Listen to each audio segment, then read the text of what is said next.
Okay. Hi, everyone. Welcome to our July Lunch and Learn. This month we will be meeting all of our interns. So our summer interns normally join us from May through August. So we are super excited to learn more about all of our interns here. Natalie, do you want to go to the next slide?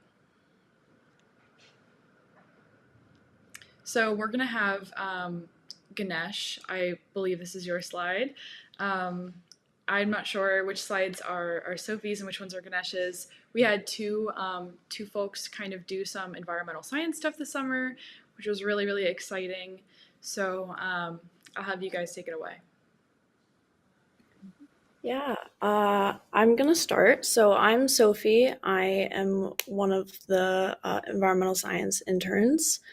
And some of our responsibilities for like the science interns is to work in field installation and like install monitoring equipment in different areas in Western Pennsylvania.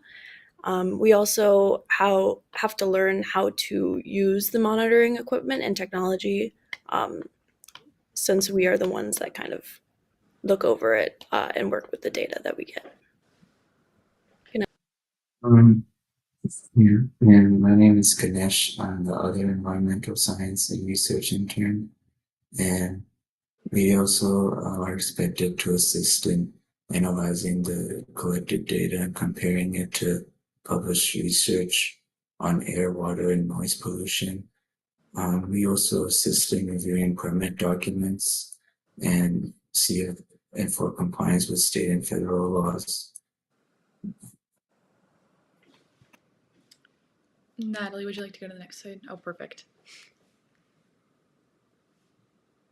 Here are some of the projects that we both highlighted.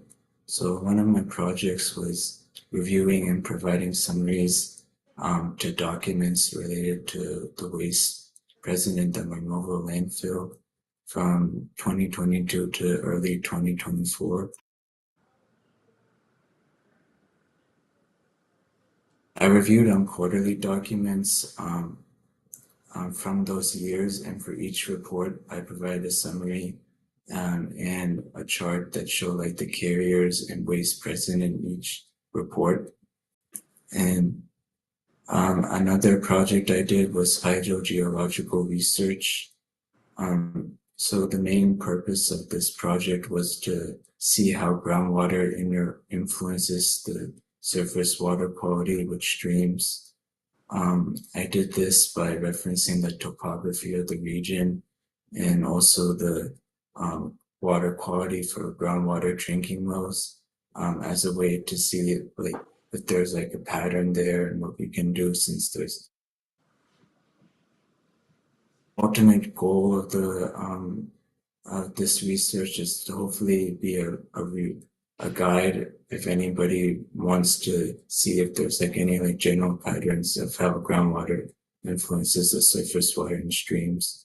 I also helped a little bit in like smaller projects like providing residual waste sites in Allegheny and Westmoreland counties, and also reviewing IFR reports that consist of operator responses to certain projects. Yeah, and one of the projects that I work on is updating all of the computer programs that analyze our air quality data.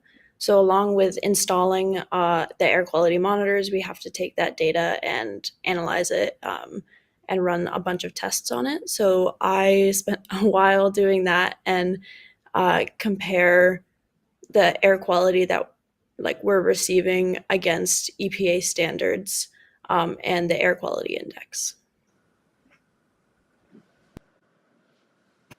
Whenever you guys are finished, you can just say next slide, and that way Natalie knows. It sounds like we're ready for the next slide.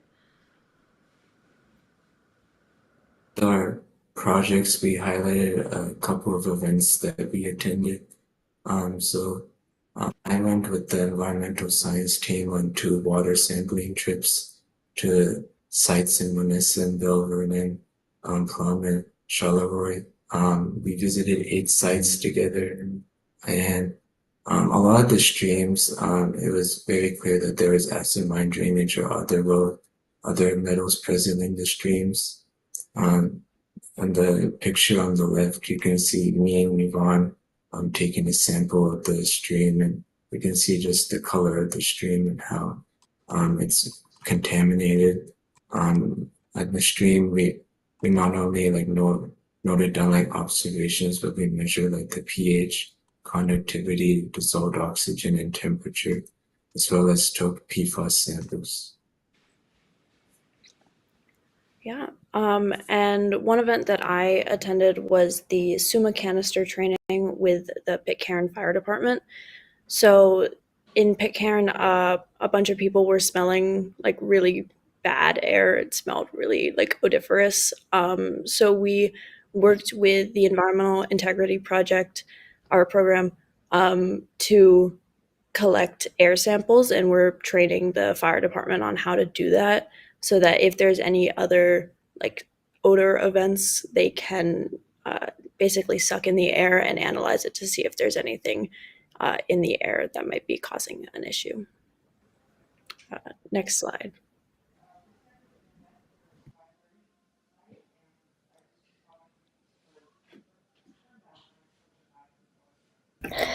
Hi, I'm Megan, and I'm one of the environmental policy interns this summer.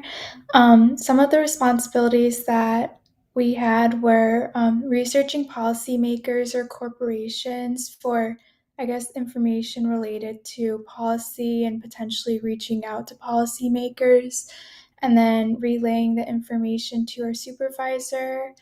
I also participated in planning policy related events such as a small business mixer. And then I also created a Google My Map to identify areas with fracking activity or injection wells in order for my supervisor to use it and understand what would be areas to target relating to policy.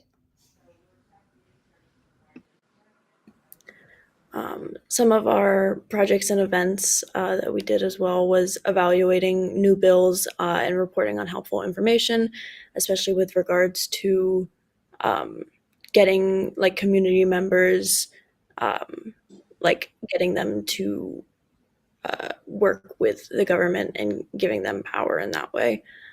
We also attended a hearing for the House Environmental Resource and Energy Committee on road spreading.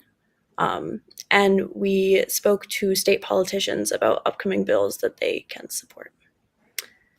Next slide.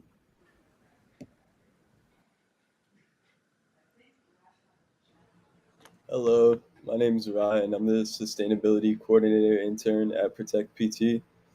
Over the summer, I've had the opportunity to work with May Torpor on the Reimagined Turtle Creek Watershed and Airshed Communities Plus initiative. During my time at Protect PT, some of the responsibilities and expectations included some grant research to support our reimagined food systems and native urban garden stewardship programs.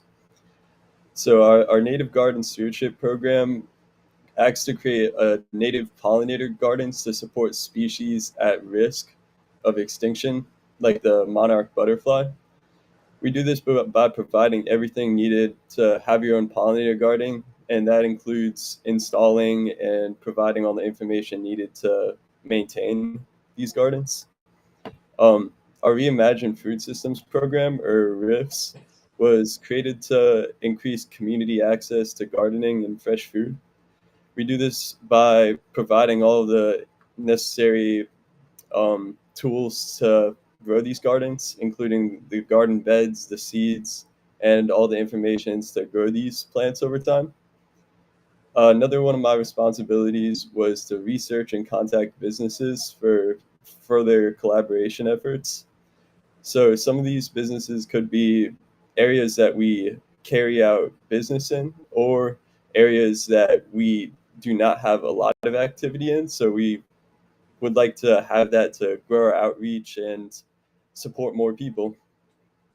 Lastly, one of my other responsibilities was inviting community members to meetings and events held locally. Some of these was the Duff Park hike, which ended up getting canceled due to rain, unfortunately, and a TICWAC strategic planning meeting. Next slide. Some of the projects and events that have been going on this summer included the Reimagined Food Systems Garden Construction and Planning. Over 2 days, we installed about, I want to say, five different garden beds and planted all the different fruits and vegetables for these people to have in their gardens. We also had a canvassing event throughout North Versailles. We split this up on 2 different days to access different businesses, and we had the opportunity to reach a lot more people and have our message be spread out a lot further. We also had multiple steering events throughout my time this summer, directing where we should go as the sustainability department. And I think we've made major headway into a future for these programs.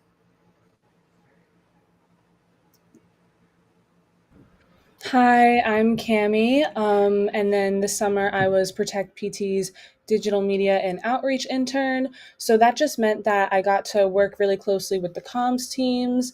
And then some of my responsibilities included creating social media posts using Canva, CapCut, TikTok, and just other video editing and digital media platforms.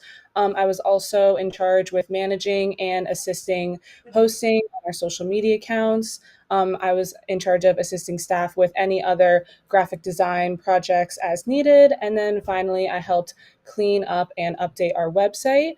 A couple examples of some graphic design projects I did you can find on the left of the slide right here. The first one is our Meet the Interns post that was in the very beginning that just kind of detailed each position, what each of you wanted to do here, and then just a little bit about all of us as people. And then next to that, we have our 4th of July post. That was just a cute little like Instagram post to keep our followers updated and to show them that we were celebrating the 4th of July with them. Next slide. So this position was really involved with our social media. The two images on the left right here are just some screenshots of some short videos that I helped create. The one on the very left was the Justin Noble event that Protect PT did at Patagonia, Pittsburgh, I believe back in June. That was just a video to spotlight our pop-up events that we have pretty frequently. And it shows that, we partner with big brands like Patagonia and then notable people like Justin Noble in order to increase engagement and, try to get more followers to rally behind our cause.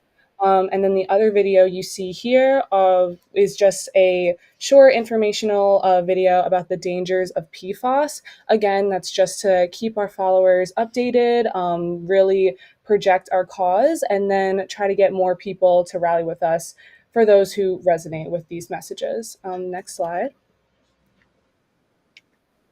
And then finally, this position required me to do a lot of work with Canva and Wix. If you guys aren't familiar, Canva is just a really popular graphic design platform, and then Wix is just what we use to monitor and manage our website.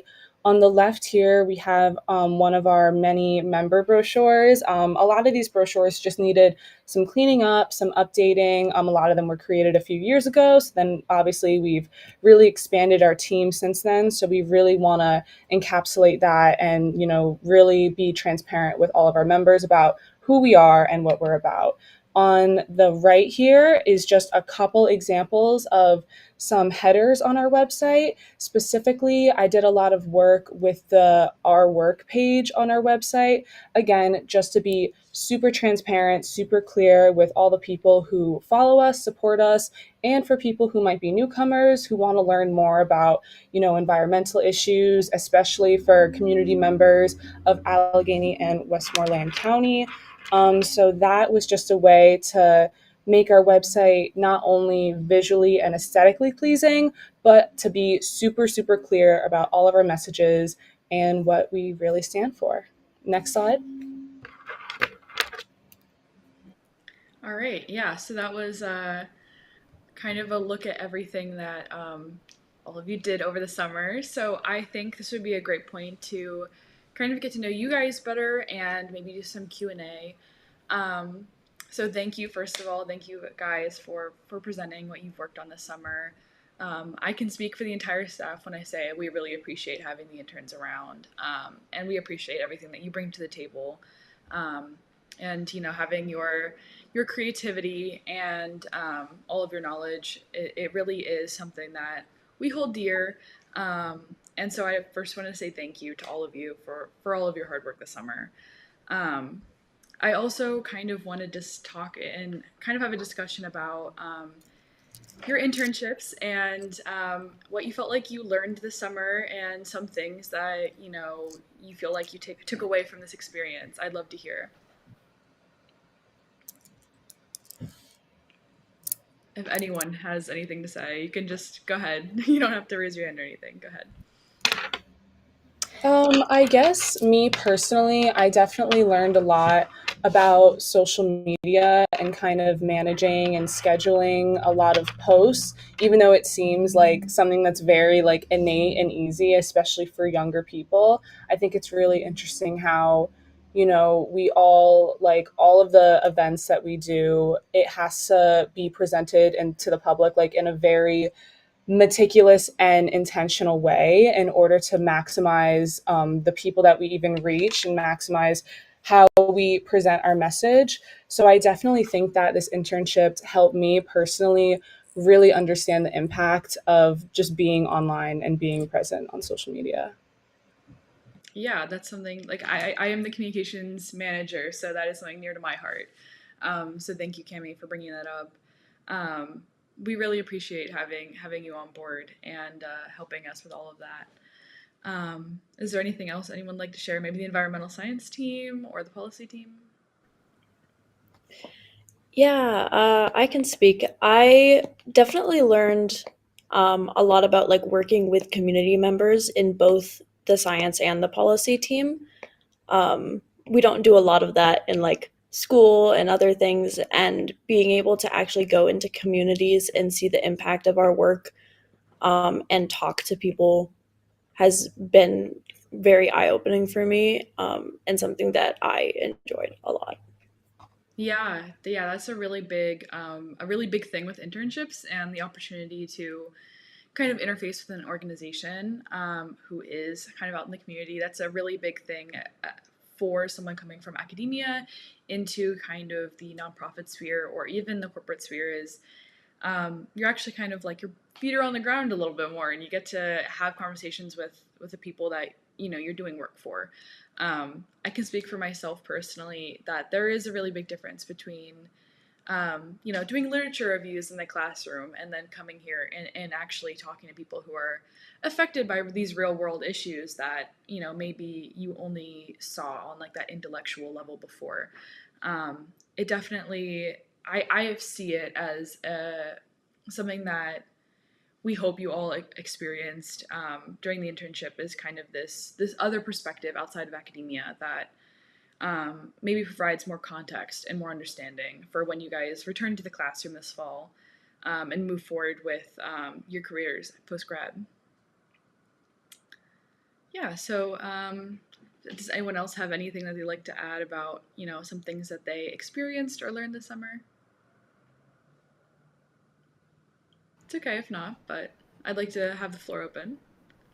Yeah, I would also agree that I've learned a bunch about community planning this summer, and like the structure of how planning events is so important, and outreach is such an important thing to build a structure and a organization. I found that really interesting to get like into the community and talk to people and learn about the past of programs and the past of the areas they live in. So I thought that was really interesting. Yeah, awesome. Yeah, I mean, a lot of what we do is community oriented work, especially in the sustainability programs. We are trying to reach the people who live in the Turtle Creek watershed and provide some services for them and that benefit them and the environment at the same time. So it's really important work. So I'm really happy that you walked away with some new ideas, some new perspectives, and you had learned something. That's the ultimate goal, right? So yeah, okay. If you guys would like the time to talk about anything else from your internship, I will give you time. But otherwise, we can also kind of talk about the internships for the future and just kind of about the organization. I can take a minute to talk about that. So we have internships every summer for interns from local universities. And like I said, we're really excited to have people come on. And we really hope that you guys all learn something and you're able to take this experience and move forward with it in a way that is beneficial for you academically, professionally, personally. And so I really hope that this experience was fruitful. And we look forward to having, the next class of interns in the next summer. So if you guys have any friends who are looking for internships, maybe send them our way. But yeah, we were all thrilled to have you guys. Yeah, is there anything else you guys would like to add? Okay. Yeah, so our next Lunch and Learn, thank you to anyone who's watching this and got to meet our interns with us.